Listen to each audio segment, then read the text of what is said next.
Welcome into the Locked On Packers Squad Show. I am your host. My name is Brandon Sneide. When you piece it all together, Packer fans, when you look at the roster, the quarterback, and yes, the coaching, the Packers are so much closer to a Super Bowl run than you realize. I'm Peter Bukowski, host of Locked On Packers, back from Radio Row in San Francisco. And this Packers team, does not need to be overhauled. Let's not overreact to how the season ended. Well, they say defense wins championships. I tell you what, Seattle sure put it on them. Go Pack Go! It's the Packers Squad. Everything Green Bay Packers every week. Covering all the big hits and game-changing plays from Titletown. The way only the Locked On Podcast Network can. From the frozen tundra with all the cheeseheads, the Packers Squad Show starts now.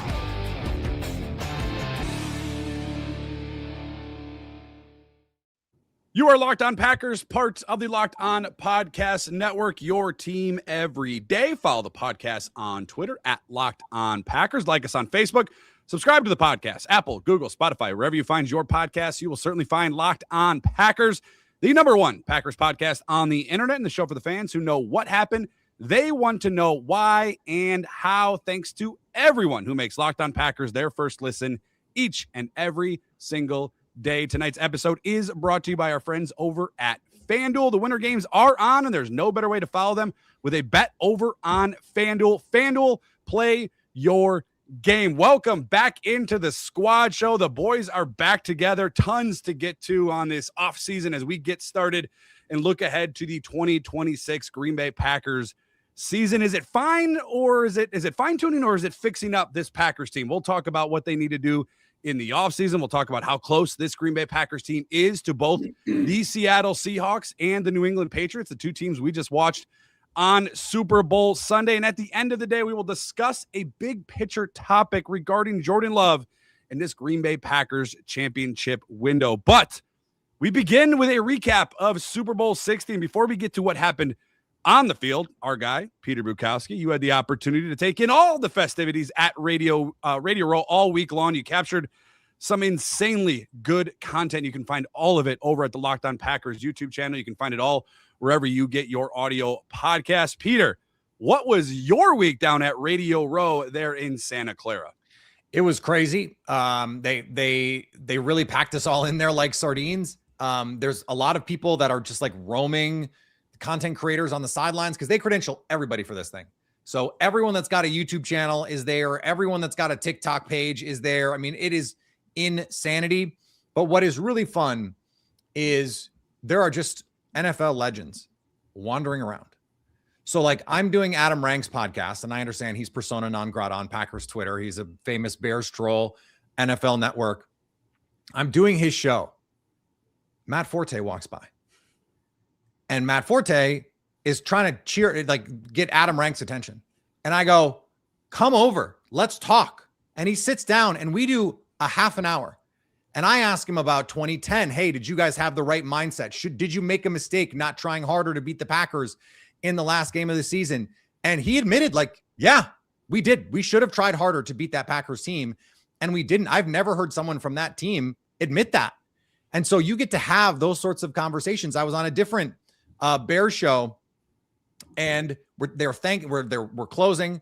They're thanking Brian Urlacher for coming on the show. And who walks by but big number 54 right behind us? And Craig Braggs, one of the hosts, goes, hey, this is one of the biggest Bears haters out there. And Brian Urlacher putting you on the spot, man. He did. And I'm not going to back down from that. And Brian Urlacher reaches his hand out, daps me up. And he says, great season. And then he turns to the other guys and goes, we kicked their ass twice, but great season. And he walks away. You can't, where else are you going to have moments like that, Coach? It's really a fun time to be there. Jordan Love is making the rounds. We got to talk to Christian Watson. We got to talk to Romeo Doubs. And I asked Christian, I was like, so are you here promoting anything? He goes, no. They're just there. They're just there to talk to people. And I appreciated his agent because he's like, we always want to make sure we hit the local people. And there aren't that many local people left, guys. That's the cool thing about being Locked On Packers there just aren't that many local shows. No, there aren't that many people that actually want to talk ball. That's the other part is, they make these rounds and it's like, so who do you think's going to win the Super Bowl? It's like, no, I want to talk about football. I want to talk about, I want to talk about defensive scheme with Evan Williams. I want to talk about, the last play. Walk me through the seam ball that Romeo Doubs caught, on that last drive against the Bears. Like, that's the kind of stuff that I wanted to talk about. And we got that opportunity. It was really a cool thing. Players always want to talk ball, don't they? Yeah. Always. They don't always want to talk about the personal stuff. They don't always want to talk about opponents.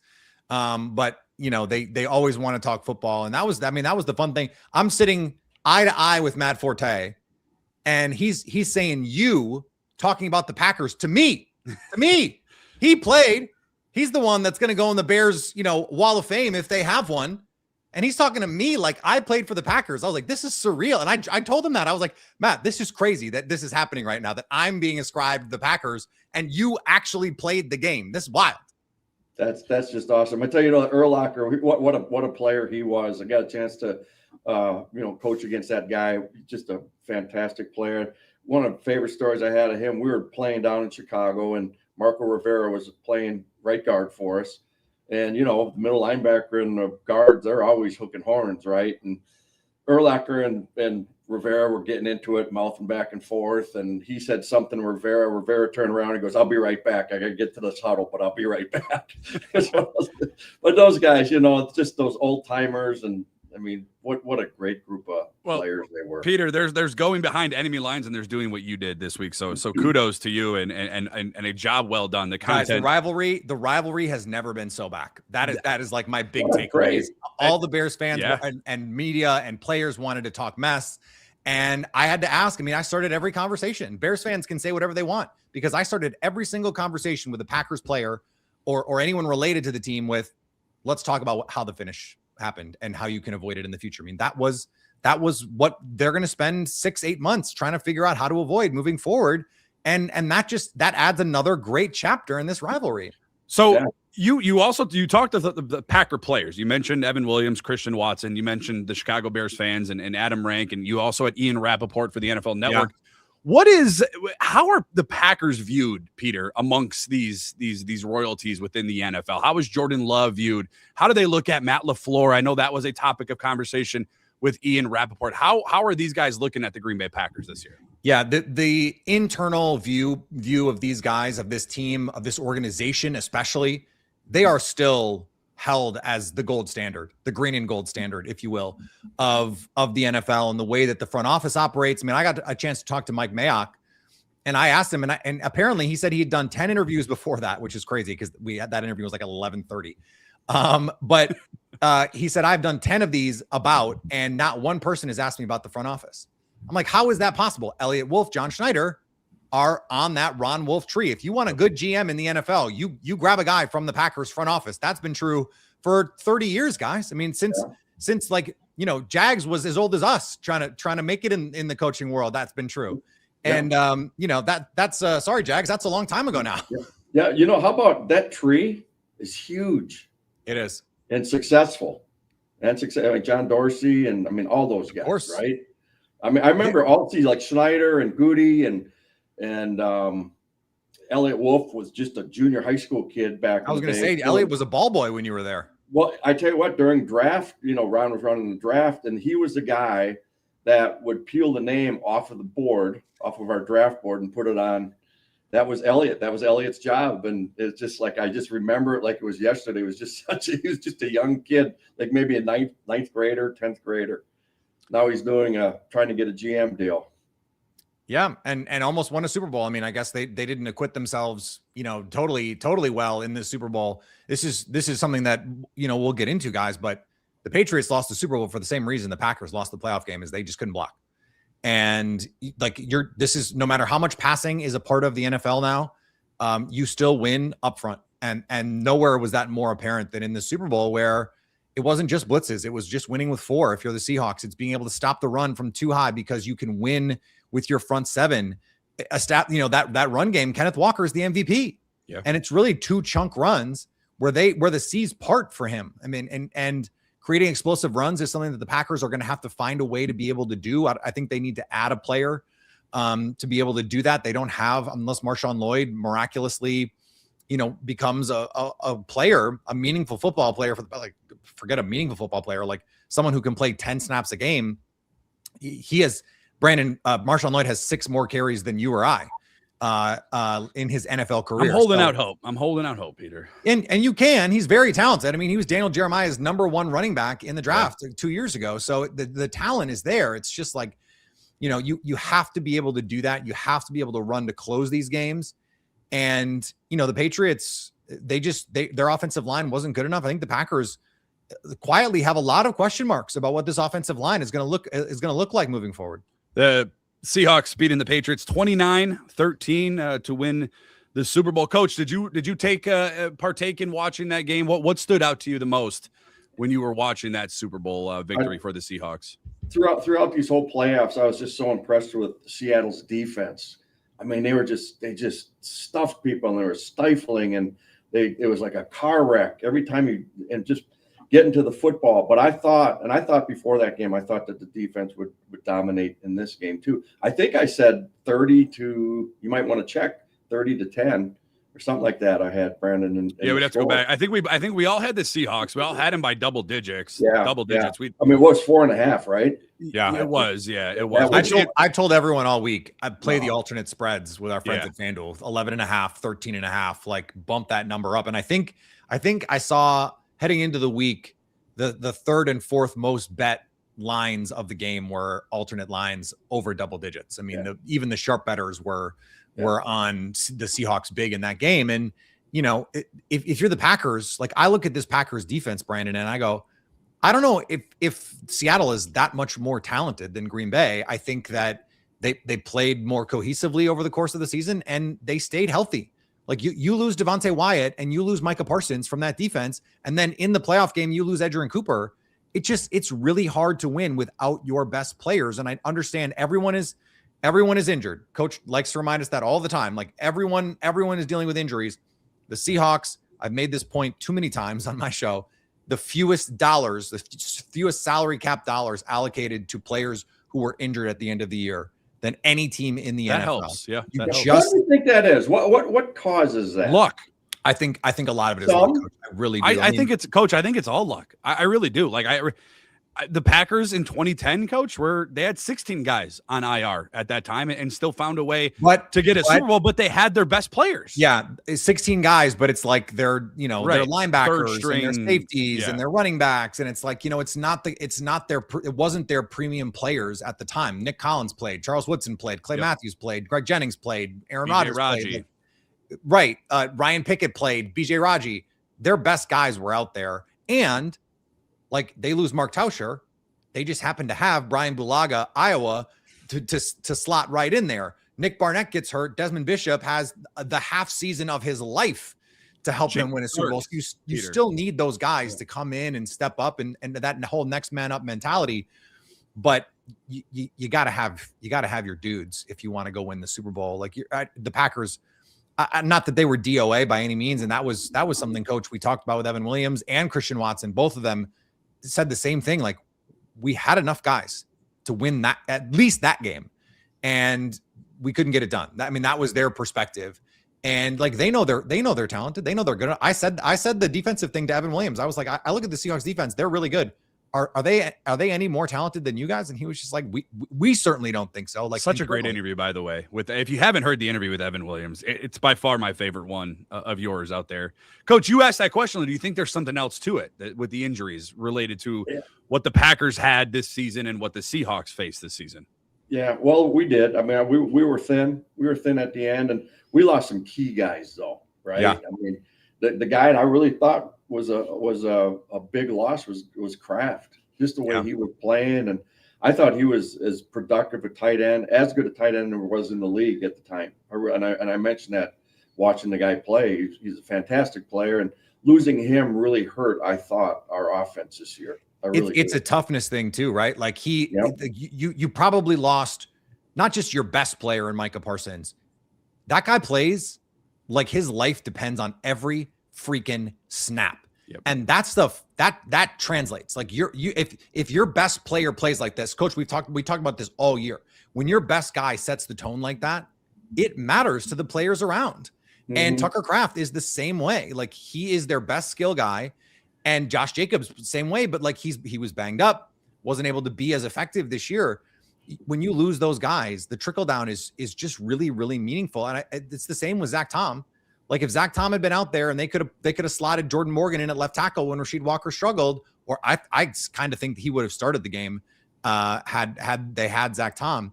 Like that's just, we saw that we were talking about this before we came on, Coach. Will Campbell just got his ass kicked. And you're not going to win a game if your left tackle is taking L after L after L. 14 pressures, by the way. I saw the next gen stat I saw was he gave up the most pressures in a playoff game in the next gen stats era. Like you just are not going to win against anybody playing like that. Well, the sacks that they had on May in the playoffs was just astonishing. How many times that guy got pressured? He set a record for playoffs. And he had some guys open in that game too. It just when you're under the duress, he's under. Bad too. I thought he played bad. He didn't play well at all. Yeah. That's what's even more frustrating about losing a game the way the Packers did is Jordan Love played great and you still lose. And it's like, what more can you do if you're Jordan Love? Whereas Drake May, to your point, like he had opportunities in that game to hit open receivers and just missed them. And there is a compounding effect. Like we joked about Sam Darnold seeing ghosts. It seemed like Bill Belichick ended his career, 6 years ago or whatever that was. And he came all the way back and that's great. But like, it does have a compounding effect when you can't block guys.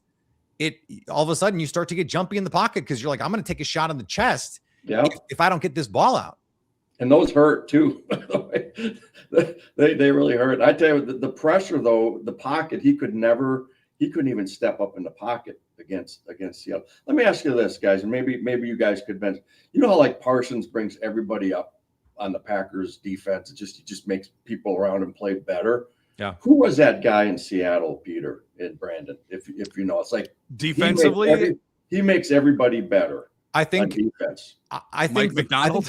I think Mike McDonald certainly helped. But I think the guy that they added that became the force multiplier for that defense was the rookie Nick Immanwori. I mean, at 6'2", 220 and running in the 4.3s, he's an absolute. He's the most athletic safety adjusted for size ever, Coach, ever. You said he's 4'3". Yeah, at 220. And he can play in the slot.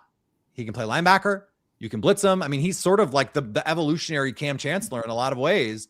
And, like having a guy like that is just so valuable for your team. Someone that you can actually line up anywhere on the field and have him handle that responsibility from anywhere is I just think it's such a force multiplier. I'd also say, Coach, if I'm cheating a little bit, Byron Murphy and Leonard Williams, the two defensive tackles for the Seahawks, they had two guys in the top 5 in interior pressures last year. And it's those guys. They had two guys in the top 5. When you have that, when you have guys that can win early and create pressure up front, that's just so harmful to a quarterback. There's nowhere to go. I've talked about this on my show a bunch. Like edge pressure, you can step up and away from. Like there's places for you to go. And you can usually see that. And you can find someone down the field. Oh, I feel the pressure off the right side. Let me get the ball away. Let me roll to my left and get the ball away. When someone's coming up the middle, there's nowhere to go. Yeah. And there's nowhere to go with the ball, more importantly. You don't see people chipping 3 techniques, do you? Well, that's the other thing is it's just so much harder. If you're going to get a one-on-one and you have a guy that can win one-on-one like that, it's why Devontae Wyatt was so valuable to this team. I mean, he was over the last 2 seasons, one of the highest pressure rate defensive tackles in the league. Like he is really impactful. And, I was going to say he finishes. He doesn't always finish. He's had some issues finishing for sacks, but like that pressure is really, really impactful. The Packers need a Hoss in the middle of this defense. They need a Ryan Pickett type, a BJ Raji type. Howard Green, baby. Yeah. I mean, Howard Green, that level of player, even up just the middle, change even that just game. TJ Slayton, someone that can control blocks and give Micah Parsons more chances, like someone you have to allocate to in the run game that keeps your linebackers clean. That just it makes life easier for everybody else. And when you're worried about both those guys, like there's a screen grab Ben Fennell had once upon a time. This was like 2016, 2017. And it's Kenny Clark and Mike Daniels. And I think it was the Vikings, but it doesn't really matter. You had 2 doubles on those 2 guys. That's 4 players for 2 of your guys because you have to allocate 2. how easy is it, coach, to play linebacker if you've got 2 defensive tackles that you got to allocate 2 linemen to? You can't climb to the second level. That's why Blake Martinez was having 150 tackles. It's because Kenny Clark and Mike Daniels kept him clean every snap. Yeah, that's great. If you can have a guy to go ahead and take up 2 and leave your linebackers run, they're going to have a big day. I had B.J. Raji at BC. He was a beast. He was, boy. In fact, he was ineligible. We were about ready to open up my first game. We're playing Wake Forest, and he was deemed ineligible because he forgot to go and get a class dropped. So it was the Friday before we're opening up against Wake Forest, and he was out. So he sat. So he was a scout team player that whole year, right? Couldn't get a snap off. I go, you just relax a little bit. Let us play just a little bit. Coming out, and you're confirming them that like he would wreck practice, so they had to like be like, dude, relax. Yeah, no, he really did, and and he got one time we were doing a pass protection deal, and he was just talking trash the whole time to guys, and I said, hey, enough. And he turned around and walked away on me, right? I said, why don't you just come up and see me, right after practice. We talked about this one. And I said, I will ruin your career if you ever do anything stupid like that again. And he was a model guy from then on. But, and actually McCarthy called me too. He goes, tell me about this kid. I said, I have one thing with him. I said, but he's been a model guy. He said, okay. And that's, and they ended up taking him. And that draft, I mean, that they draft BJ Raji in the top 10 and they trade up for Clay Matthews, and they don't win a Super Bowl if they don't have that draft. I mean, you need a draft like that to put you in a position most times. And if you look at John Schneider's drafts, they were wandering in the wilderness, guys, for like 8 years. Their drafts, they took the collar basically for like 7 or 8 years. And then the last couple of years, Gray Zabel, Nicky Minwari, Devin Witherspoon, Byron 2023, Murphy. it was a strong class for them. They had 2 in the top 20. JSN was a part of that. Yeah, it helps to have some top 10 picks in there too. But they were also able to hit some guys in the teens and the 20s. Sure. Nicky Minwari fell to them in the second round, and it was just sort of like he's the kind of player who you need to have the right defensive coach for him, because he could have turned into Isaiah Simmons right quick and in a hurry. But like it's in the perfect system for him, and he was a stud for them. Yeah. I tell you, I'm really proud of is Mike McDonald for what he did. Yeah, I mean his career. What is he, like 33 or 38? Third youngest to win the Super Bowl. Yep, he's that old. I didn't think he's my age. But I mean, for a guy to just play high school football, never played one snap of college football, and just worked his way up, and I'm sure he had to get a lot of coffee for people. I know you just do, right? Hey, go get my car washed. Okay. I mean, one of those type of deals, but he did all that. And the thing is that he paid his dues, but holy cow, how fast track was that guy? I'm proud of him. And I don't want to hear anyone say that Jordan Love is not good enough to win a Super Bowl. We just saw Sam Darnold win a Super Bowl. Jalen Hurts has won a Super Bowl. Like that is so over to me. Like Jordan Love is more than good. I know we're going to step on the Jordan Love stuff later, but I just the last couple of years have proven to me. Brock Purdy nearly won a Super Bowl. Jimmy Garoppolo, if he makes one throw to Emmanuel Sanders, they win a Super Bowl. Jordan Love is good enough to win a Super Bowl. Let's just get that out of anyone's mind right now. The Seattle Seahawks beating the New England Patriots in Super Bowl 60. We've talked a lot about what we just watched in that big game, but the big question remains: how far away are the Packers from playing in a Super Bowl? Let's stack up this Packers team against the 2 teams we just saw, coming up next on the Locked On Packers Squad Show. Tonight's show is brought to you by our friends over at FanDuel. The Winter Games are officially here, and if you're anything like us, you're locking in for the events you only get to see on the biggest stage every 4 years, and that's why following the Winter Games on FanDuel just makes so much sense. From medal counts to individual events to finding your angle on the sports you care about most, FanDuel gives you more ways to stay connected to the action. The drama of the curling matches that start slow and somehow get so intense so fast. The speed skating races decided by inches. The Winter Games officially are on, and there's no better way to follow them other than FanDuel. FanDuel, play your game. Thank you for making Locked On Packers your first listen of the day. And thank you for making Locked On the #1 sports podcasting network. We know the Seattle Seahawks are Super Bowl 60 champions after they knock off the New England Patriots. And gentlemen, Coach, I'll start with you. In the group chat, I know we're not diving into the group chat, but we're unofficially diving in there. I said this Packers team this season, if they were a little bit healthier, would have beaten both of those teams in what we saw in Super Bowl 60.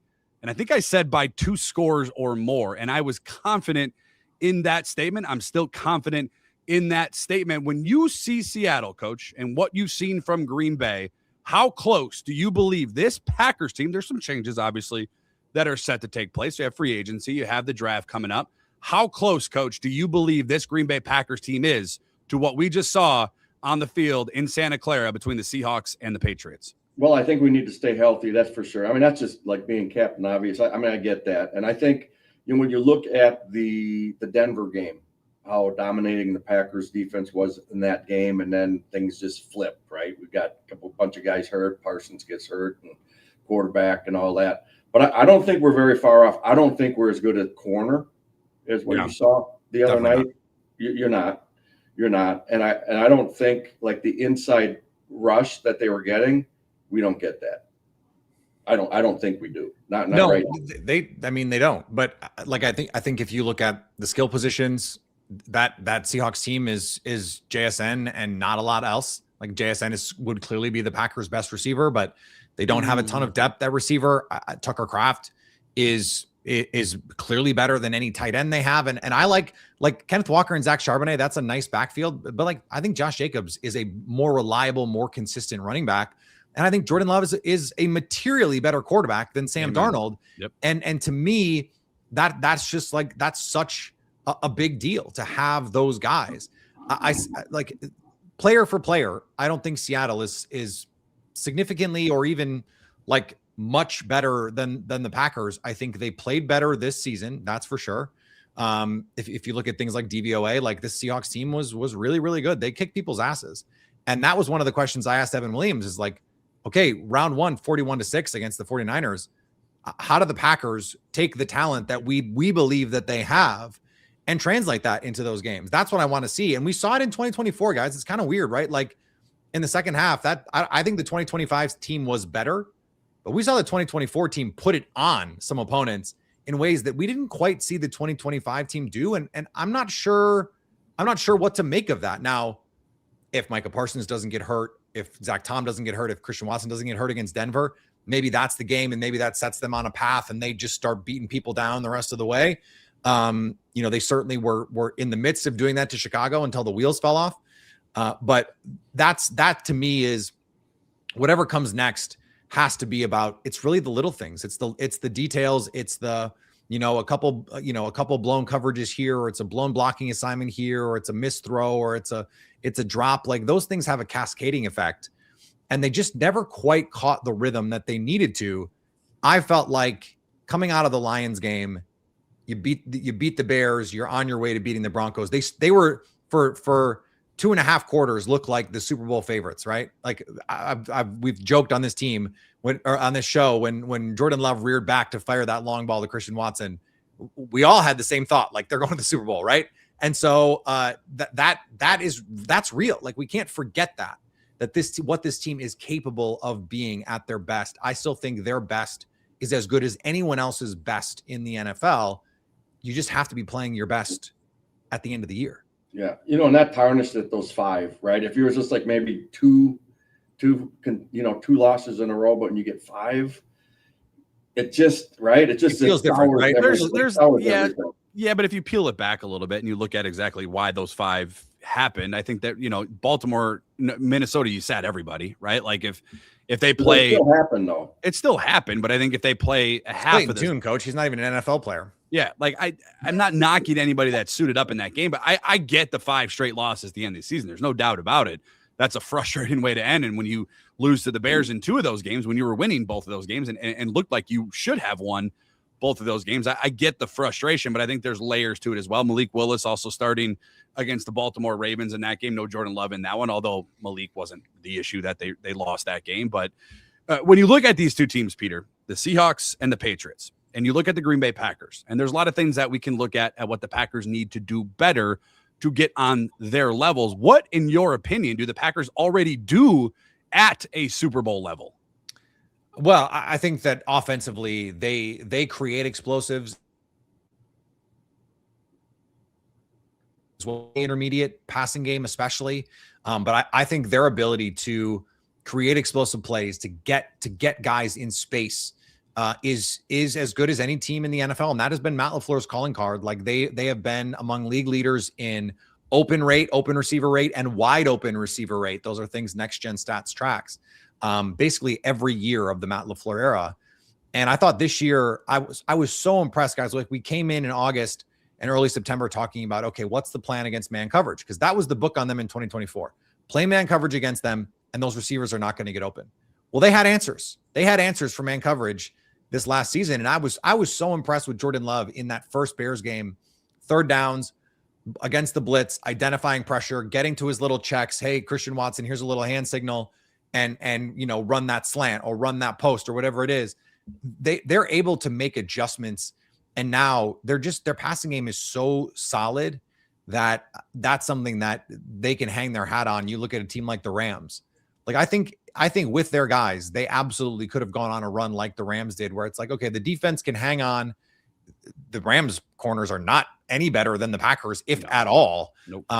But their offense was just so good that it mostly didn't matter. And, they had their chances to beat the Seahawks and couldn't do it. Special teams, kind of the Achilles heel for them in that game. They don't. Yeah, I think there's actually a lot of similarities between the Rams and the Packers. And the big difference was the Rams stayed healthy and the Packers didn't. I don't know if it's crazy, Coach, but I do believe that this Packers team, I think if you look at it, and I think JSN can come into the conversation, certainly. But if you look at it, more times than not, whoever's the best player on that side of the ball usually is the team that kind of finds their way victorious. Is it crazy for me, Coach, to say that Jordan Love, Tucker Kraft far outweigh Sam Darnold and JSN?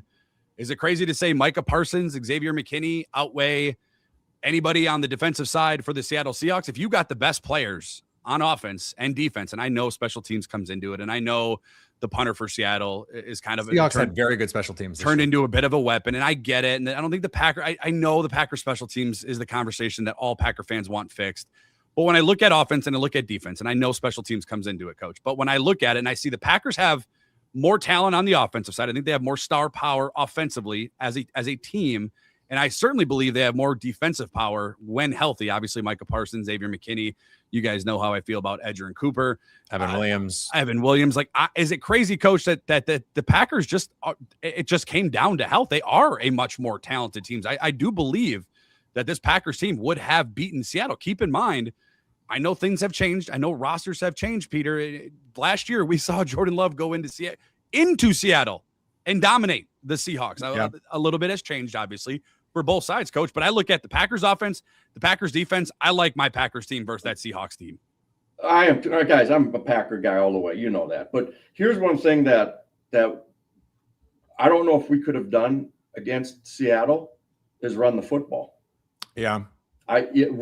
Because of the way our offensive line was in such flux, right? And I didn't think that Jacobs played great. Do you think he would have made those runs that the guy from Seattle made? I don't know. No, it didn't seem like that. Brandon, you mentioned it all year. I don't know, Coach. I'm going to be biased. I don't think he would have made those explosive runs, but I think what you could argue is, well, maybe he doesn't have to rip off 25, 40 yarders if he's getting 4 or 5 and keeping you on track. That's what this running game was all season.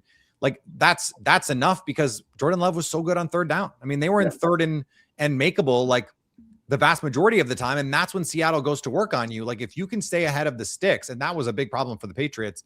And I talked to Nick Cattles, our Locked On Patriots host, about this. He was really surprised that they didn't run the ball more to try and account for the fact that Will Campbell's getting his ass kicked every time they drop back to pass. Yeah. And that is something that I think Matt LaFleur would have leaned in a little bit more. I do think this is funny, Coach. Brandon, just stay quiet for a second. That all year, the pessimist on this panel was to my as you're watching this on the left, and yet he's the one going, we'd have beat Seattle, like we were going to go to the Super Bowl if all this. I mean, and this is the guy all year going, I don't know, guys, I don't know. I only let me didn't. I can I talk? You're right, though. I wasn't being a pessimist. I was being a realist, Peter. When you lose Micah, like the season was over. I was right, Coach. You made the point. 5 straight losses after they lost Micah. They didn't win a game after they lost Micah. So that was just the realist in me. But if you give me Peter, I believe Tucker Kraft was going to be the best tight end in football. Jordan Love in Denver had the 3rd best MVP odds, according to our friends over at FanDuel. Thanks for sponsoring the show this evening. The 3rd best odds in the MVP ballot. And I think he would have continued in that upward trajectory that season.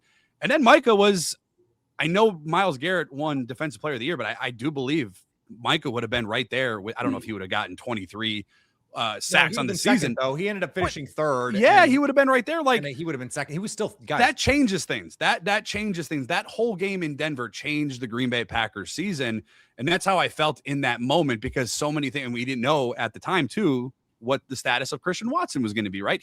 He also goes down in that Denver game, and then you're like, and then in Zach Tom also on the same play that Watson gets hurt. He's done, and he doesn't play another snap in the season for the Green Bay Packers in that moment. So it became too much to overcome.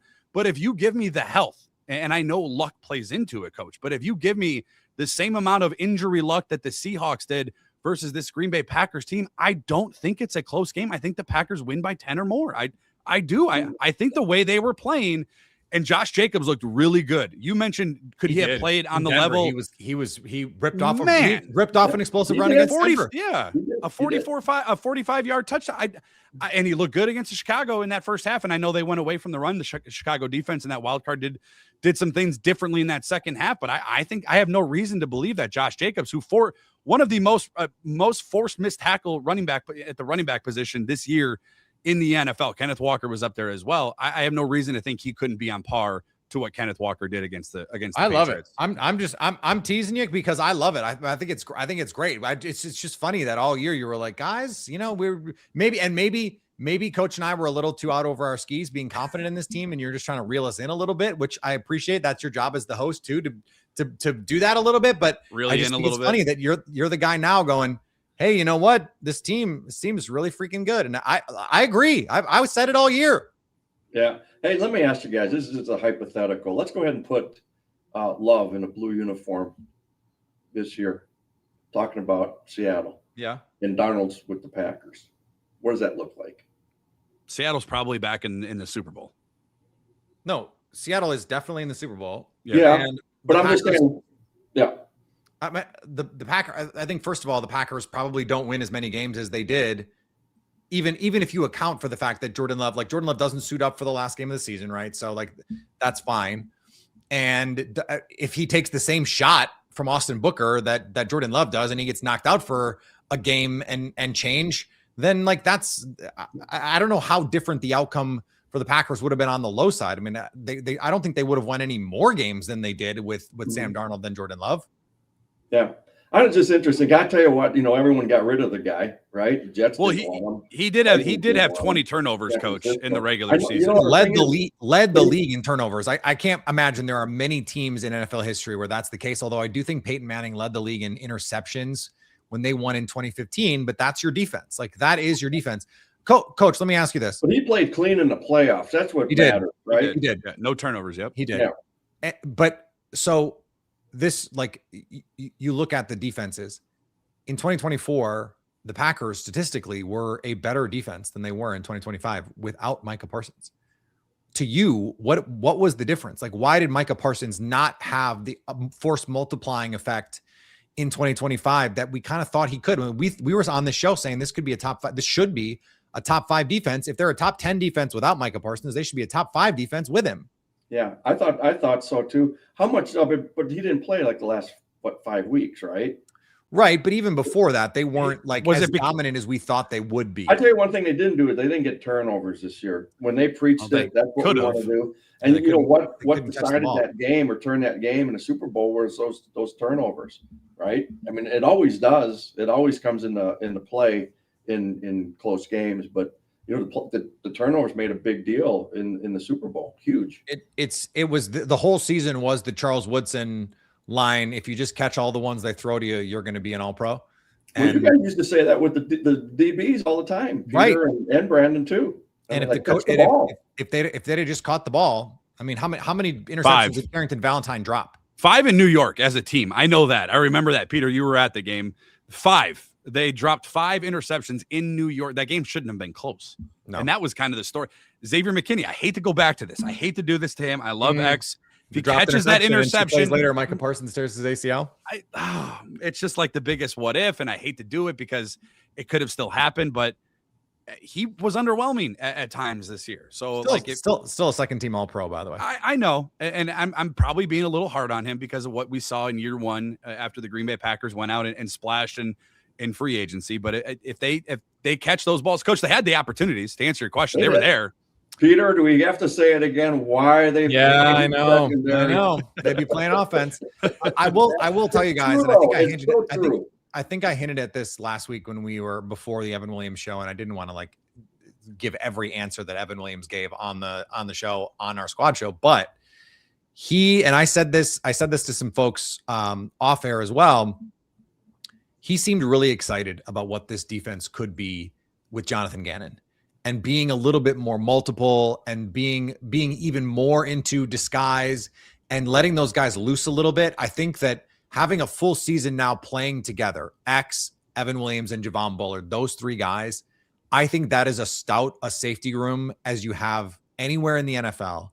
And those 3 guys together are just, they can be so good and so impactful for this defense in particular, with the way that Bobby Babich likes to play, with the way that Jonathan Gannon likes to play. I think we're going to see those 3 on the field moving around, disguising. Like we talked about this, I think on our show, the Tucker Kraft 4th down against the Cardinals, the Jonathan Gannon's defense tricked the Packers.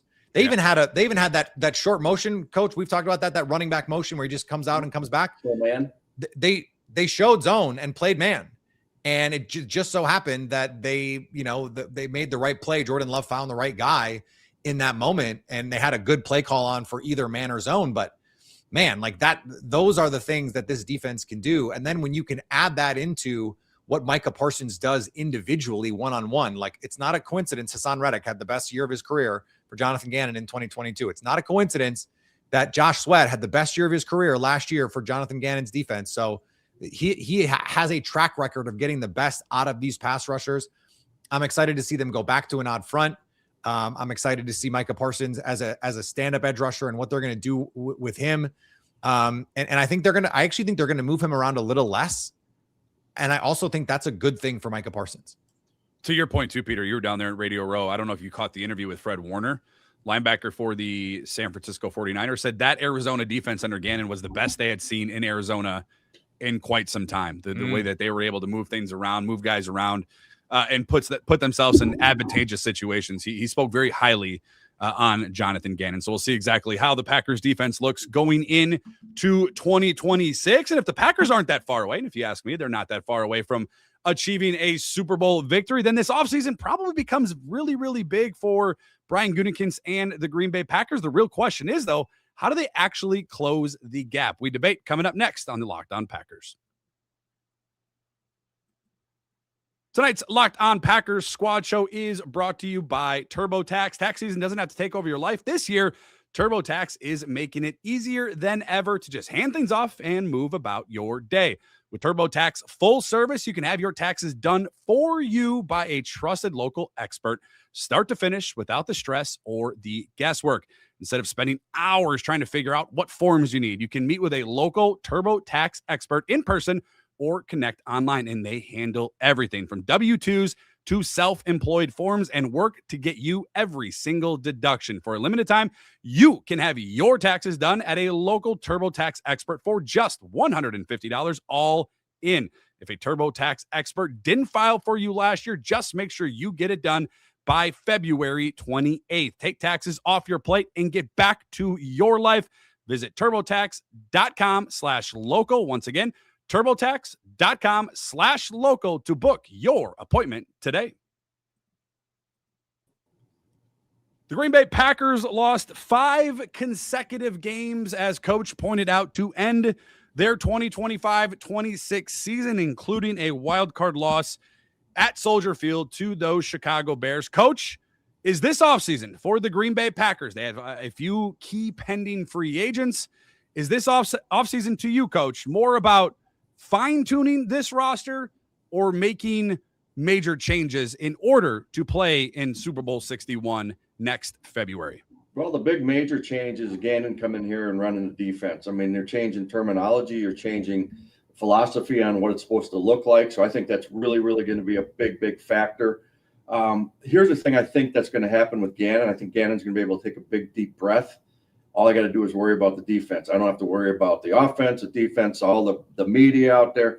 All he's got to do is worry about the defense. And, the thing is, I've said this before, sometimes you're a better coordinator than you are a head coach. Sometimes you're a better head coach than you are a coordinator. And that's really true. And I think that this guy is probably a better coordinator. It showed up when he was in Philadelphia and what he did there. Put up some big, big numbers. But I think he's going to take a deep breath and go, all right, this is what I really am. Right. So, and that'll really show up, and it'll be really interesting to see how he takes the talent. And that's what a good coach does. He'll take the talent, what's given to him. And he's doing it. I'm sure they're watching film all day long. That whole defensive staff, probably the scouts are in there too, is like, all right, this is what we've got. And he's going to form his own opinions. Him and Babbage are going to form their own opinions on what they think they have. And I think that's going to be the most important thing in the offseason. I wanted to ask you about this, Coach, since I saw the anecdote. There was an anecdote about Mike McDonald because Clint Kubiak was just hired to be the Raiders coach, the offensive coordinator in Seattle. And what Kubiak said was Mike McDonald, even though he's a defensive coach, he was constantly asking questions, constantly talking to Kubiak about what's the plan this week, what's the deal, what's this, what's that. And it was pointed out that, some coaches, when they're a defensive or an offensive coach, they kind of let their opposite just do it. And I was going, well, it's the head coach's job. What are we talking about? Like, shouldn't the head coach always want to know what's the plan this week? Why? Explain it to me, be able to justify what's going on, tell me what's going on. Like, shouldn't the head coach always want to have that information? I was startled when people were identifying that as novel, but I also know that there are times in the NFL where it's just sort of like, if I'm the offensive coach, I'm going to call the plays. You handle the defense. I'm not going to bug you. Well, one of these things is I'm going to go, how many can you hold them to this week? And honest to God, it's like, how many can you hold them to this week? Can you hold them under 14? Because that determines that kind of what game plan you're getting. How many points do you think you have to get, right? How aggressive that you have to be as a play caller. So those conversations are had. I always wanted to know. Like, hey, what are we doing? How are we going to attack these guys this week? How do we match up? So those conversations are always being had, I would think. And the thing is, when you're a play caller and the head coach, you get caught up in that offensive staff room a lot, right? Yeah. And getting over to the defense. But you see the film. You see the film after every practice, and you talk to those coaches all the time. So, Peter, when it comes to the fine-tuning or the wholesale major changes, however you want to phrase it, there's a couple of positional groups that kind of stick out for the Green Bay Packers. I think you look at offensive line, you look at defensive line, both of those positional groups we all have talked about, including the secondary for the Green Bay Packers. I would take Evan Williams and Xavier McKinney out of it. But which one of those units, Peter, do you think needs the biggest overhaul? Well, I don't know that any position group needs an overhaul per se, but I think the spirit of your question is like, where is the most pressing need of any of those groups?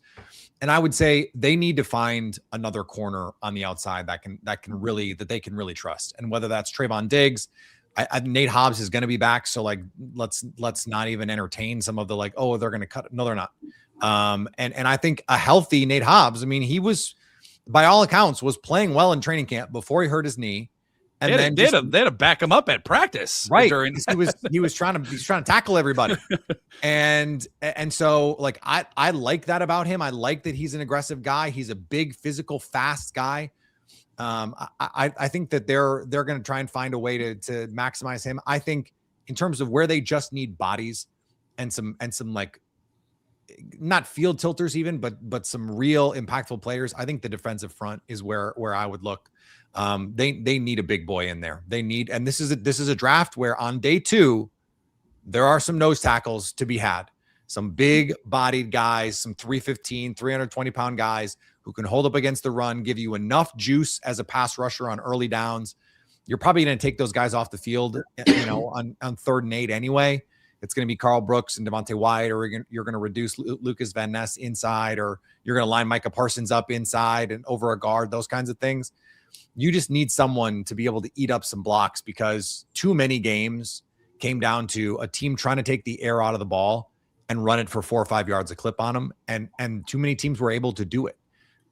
Seattle's superpower, and Mike McDonald said this in the postgame, was the ability to stop the run from too high safety looks. If you can stop the run from too high, you're just so hard to beat. Cooking, yeah. And even the Eagles in 2022, when they were really good, when they were setting records for sacks and they were the number 1 defense in the NFL by DVOA against the pass, they did not have a great run defense. So you need to be able to do it with personnel. You need to, like, structurally, you're going to be at a disadvantage. So can you find a big body guy in there to take up enough space to make it easier for your linebackers? Those linebackers in Philly were also really not very good. Edgerrin Cooper is better than any linebacker Jonathan Gannon has ever coached. You could have just stopped at linebacker, but carry on. Well, but Edgerrin Cooper is better than any linebacker that Jonathan Gannon has ever coached. That's I think. True. Yeah. And so maybe I'm trying to go think, like, early on in his, like, Indianapolis Colts days, was that when there were some good players over there, but that to me is the defensive front is the place that I'd be looking at. Coach, if you can't run the ball against cover 2, you talk about a long day. Holy smokes. Because you got the numbers, right? You got numbers, they got numbers. It's the same amount of numbers, right? They got 6, you got 6. You got 5, they got 5. And I tell you what, if you can't run the football with just single blocks, or like 5-on-5 or 6-on-6, it's a long, long day, and it's frustrating as hell. Coach, flipping around to the other side of the ball on the offensive side, Brian Gutekunst had talked about it. There's some rumblings coming out of Green Bay about what that left tackle position will look like. Rasheed Walker, a pending free agent. I would anticipate he's going to get a decent sized bag on the open market. Do you have faith, Coach, from what you have seen in Jordan Morgan to anchor that left side for the Packers offensive line? It looks like he's going to have to be honest with you. I mean, I don't think what other option do they have out there? Well, I think they're always going to draft guys, right? You're always going to have to, but like having a rookie coming in there playing left tackle is your big position, because he's always on. That guy's the most expensive guy because he's on the backside of your quarterback, right? So, I mean, I think they just, for all along the front, is they got to stay healthy and stay consistent, and not have to move guys from the right side to the left side. And I've talked about that. It is different. So, he's going to have to step up. So you think the other guy's going to get a bag, huh? I think Rasheed Walker. I don't know. I mean, I guess Peter would be better at answering this as far as what I don't know. I don't know the extra. I don't know. I don't think they're going to. He's a 7th round draft pick. I think he's done above what they expected when they drafted Rasheed Walker. Shout out to Goody, but I do think he's probably going to get 20-25 million on the open market. And they drafted Jordan when they drafted Jordan Morgan. Goody at his press conference said, we view him as a left tackle. Like, he's going to get his run like they do with every offensive lineman, through all these positions. But we do think that he's a future left tackle. So, and they invest. I mean, as a 1st round draft pick, Coach. And Brandon, let me interrupt you, because this is something that we're talking about on the Wednesday show on Locked On Packers. Brian Gutekunst, in his post-season press conference, his post-coaching hires press conference, the one he gave last week, said that he thought Jordan Morgan won the left tackle battle in camp, and that they felt like they couldn't play him there because they needed him at guard, and then Aaron Banks gets hurt, and then Zach Tom gets hurt, and it was just a cascade of injuries, and he was never able to settle into that position. So if they think straight up he was as good as or slightly better than Rasheed Walker, I think that tells you about where they view him moving forward. At the center of every offseason decision, speaking of that quarterback position, it revolves around one player. Let's talk about the quarterback and what this potential championship window really looks like. Coming up next on the Locked On Packers Squad Show.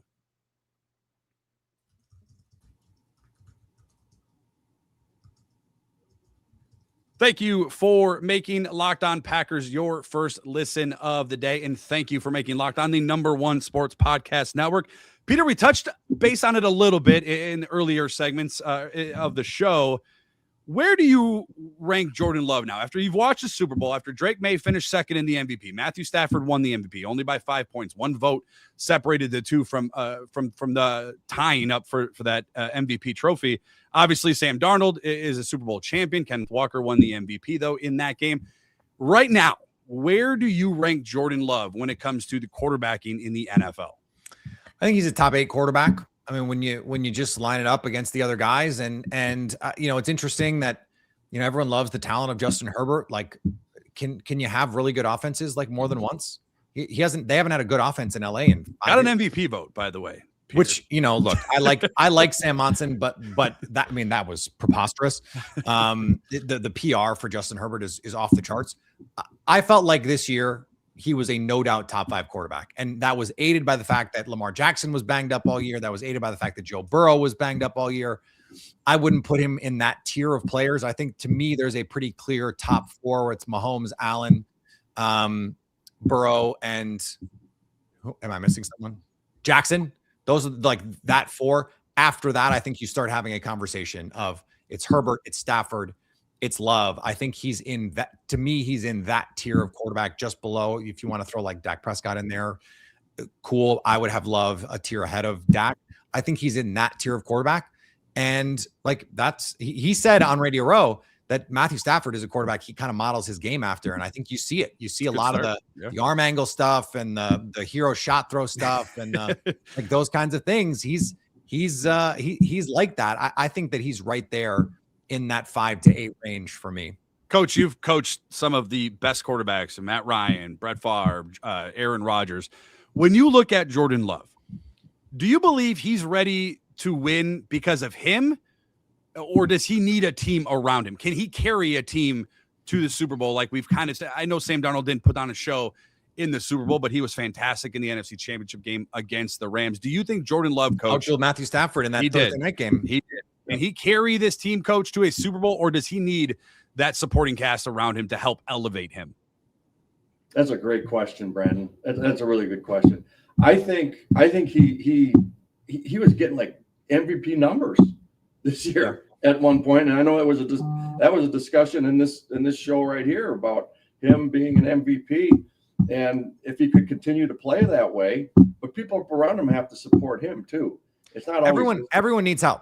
Like, right. Let's keep it a buck. Like that Brett Favre 96 team is one of the most talented teams ever. Like they were the number 1 offense, defense, and special teams that year. And Desmond Howard was the MVP of that football game. Like you need everybody. Yeah, and like I think there's only been 2 guys I can think of who are able to consistently elevate their guys in the postseason and win championships. And that's Tom Brady and Patrick Mahomes. And Tom Brady played for the greatest coach of the modern era. For my money, the greatest coach since Bill Walsh. And, Patrick Mahomes is like, he's the next guy. He's the next Brady. And by the way, they got dog walked in the Super Bowl last year because they didn't have enough help for Patrick Mahomes. And they didn't even make the playoffs this last year because they didn't have enough around Patrick Mahomes. It's not enough to just have the quarterback. You always, always, always need the support of your team. You know what's crazy? It just, in this name always comes up, right? The best player that hadn't won one, Dan Marino. Yeah. Right? I mean, God, how good was he? For my money, the greatest thrower of the football ever. Right. But anyway, I mean, that name always comes up. It's like that guy was probably one of the greatest, and he was one of the greatest quarterbacks, and they couldn't get over the finish line on that. If John Elway never meets Terrell Davis, he's got 0. And he's considered the most talented quarterback ever, by some people. So some great Peter, names. Peter, you were down there and you mentioned the interviews you had with Christian Watson and Jordan Love and Evan Williams, and you can find all of those interviews over on the Locked On Packers YouTube channel, wherever you get audio podcasts. Do you believe, Peter, that the Packers are early in their championship window? I think we would all agree that they're in some sort of a championship window. Or the sense that you got from Radio Row is, are they starting to feel a little bit of that pressure because of the way that they lost the Chicago Bears? And I think both are true. I think that they're in the beginning of their championship window because I think Jordan Love is just coming into his prime as a quarterback. Usually it's 28. is about the time that you start to really, really play your best football as a quarterback in the NFL. And this team is still so young, guys. I mean, they're still the youngest in the NFL. They're still the youngest team in the NFL. And I think they could use like, if you told me tomorrow the only 2 free agents that they signed were Calais Campbell and Demario Davis, who are combined like 75 years old. Truly. I mean, Calais Campbell, I think, is 38, and I think Demario Davis is also 38. I just turned 39. Those guys are my age. I would be like, they're going to win the Super Bowl.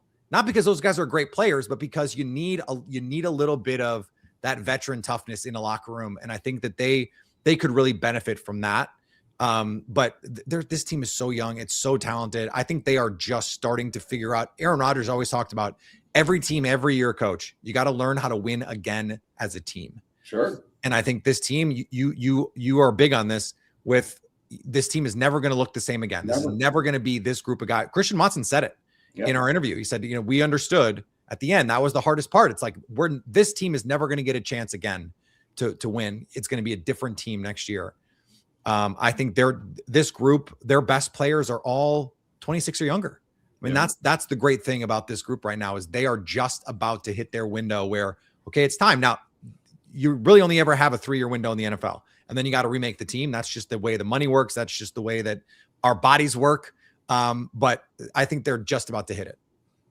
Big offseason for the Green Bay Packers. There is no doubt about it, and we will be breaking it down all offseason long on the Locked On Packers YouTube channel, on the Locked On Packers Squad Show. Peter's got you covered on the Daily Show as well. Friendly reminder, the Locked On Packers Squad Show and Daily Show, as we just mentioned, free and available wherever you guys get audio podcasts, as well as over on YouTube. Make sure you hit that subscribe button. Make sure you hit the thumbs up. Hit that notification bell. Get notified when we go live. For Coach, for Peter, and for myself, we will sign off for now. We will catch back up on Thursday night to talk more Packers football with each and every single one of you. Can't wait to talk more ball. Thanks to each and every one of you for tuning in. Thank you for making Locked On Packers part of your day each and every single day. Thank you for making Locked On the #1 sports podcast and network. And as always, make sure you stay locked on Packers.